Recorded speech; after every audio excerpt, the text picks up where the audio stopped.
looked at 4 offensive linemen all making decisions, some made, some still yet to be made. Steve, take us through the front line that did such a great job for most of the season and certainly protecting C.J. Stroud against that Georgia defense. Well, we know Donovan Jackson, sophomore, will be back for his 3rd year at guard. That's the easy one. The expected, Paris Johnson, first-round NFL draft choice most likely. CBS had him in the teens, I think, in one of their mock drafts. Pretty obvious. He's got his degree in hand as well in 3 years at Ohio State. So he's gone and headed to the NFL. That came out earlier this week.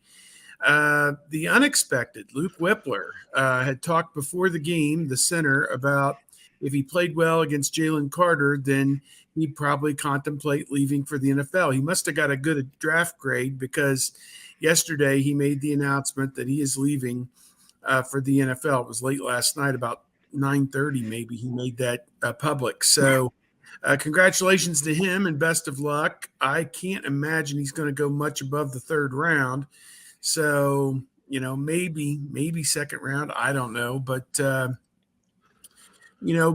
for him. He was a 2-year starter for Ohio State and did an outstanding job.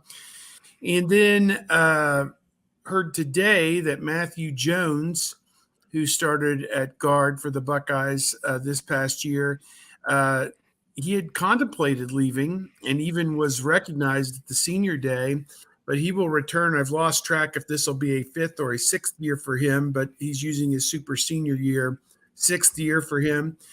Super senior year is what he will be using next year to come back. And my guess that this was all in the works from the moment that Luke Wypler was leaving, that Matthew Jones would come back, and was probably convinced by Ryan Day and Justin Fry that to improve his marketability, he would get to start, I would assume, next year in 2023 at center, because he had repped at center previously.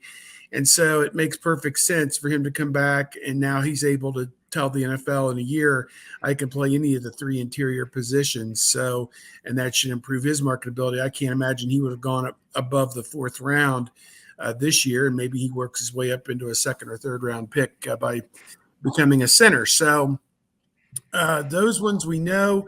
The only one left out there is DeJuan Jones, the right tackle. Fully expected he's going to turn pro as part of this as well. He'd have to come back for a 5th year, I believe. And he was also snuck in one of the CBS mocks at like number 31 in the 1st round. He's a mountain of a guy. Whatever he's listed at, it's probably not enough, 6'7" and 350 or whatever he is. So he's a big guy. And, big question for him is, can he handle agility-wise what those speed rushers are going to give him off the edge in the NFL? I mean, I just think that for him, it's going to be a tough go against a guy like a Nick Bosa, who has got such great get-off that he's going to have a time with that. But I'm going to turn it over to you guys. I got to step out just for 1 second, but I'll listen to what everyone else has to say about this.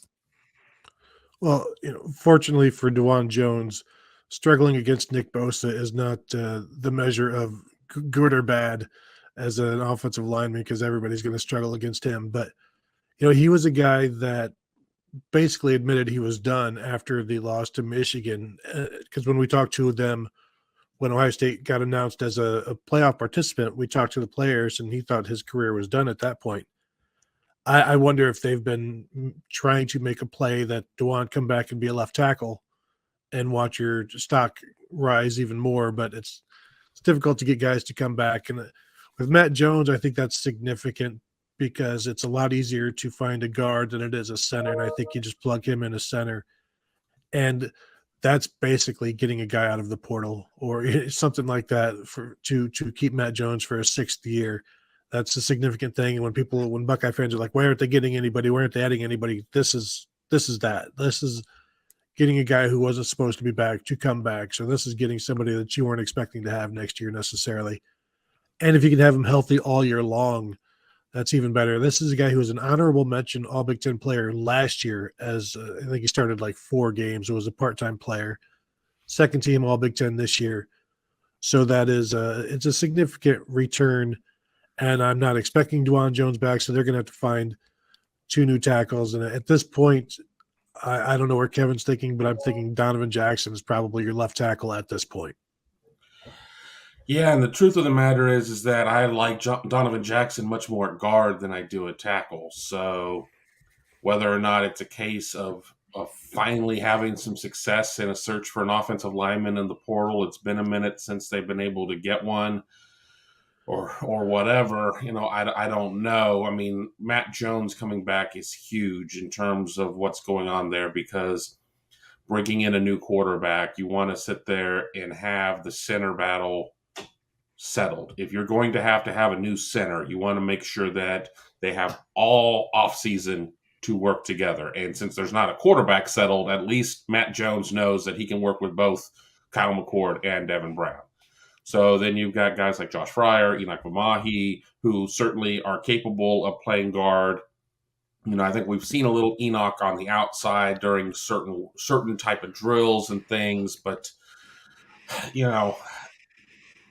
it's taken an offensive line that was really a strength for Ohio State and put it into a lot of questions because we don't know what it's going to look like. I think that, as Steve had mentioned, obviously with Paris Johnson leaving, we would all be surprised if DeJuan Jones comes back.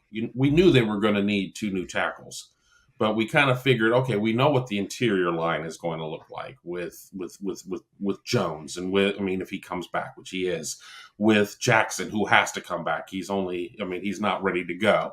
And then we're thinking that Luke Wypler was going to be in the middle. So now you take another body out of the mix. Ohio State is certainly deep with guards at this point, thin at tackle. I'm just not sure. I'm not ready to sit there and say all hope is lost, 9-3 next season, calling it right now. But it went from something that seemed to be a little bit more sure to something that's a little bit more up in the air. And it's really highlighting some of the misses down the end of the Greg Sturara tenure at Ohio State in terms of Ohio State missing on a lot of tackles. It could be 5 guards on the offensive line next year. We've seen the 4 tackles and 1 center offensive line. It could be 5 guards basically next year for the Buckeyes. And you've got to put your most mobile guards outside and then figure the rest of the guys out inside. Yeah, I think you're looking at Zen Michalski and Josh Fryer as guys that would probably fit in there. Fryer is a guy who played quite a bit.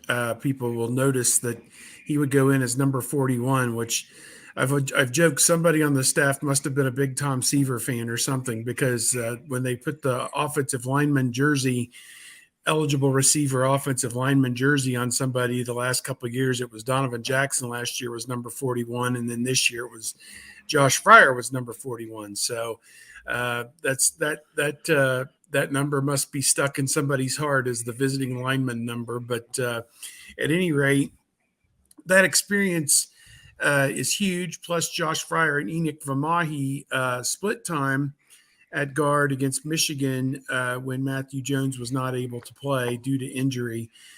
Jones did come back and played against Georgia, obviously. So to me, I think Fryer is a strong candidate to fill one of those tackle spots, and Michalski perhaps as well. But I did hear, the thought about Donovan Jackson also sliding out. To me, I don't know if he's got the reach or the height, that you want in a tackle. It seems like he's got a perfect guard body, to be honest with you, but maybe for his marketability in his contract year going to the NFL, he can show them I can play 4 of the 5 spots if he can master the tackle position as well, which would be huge for his marketability. So there you go.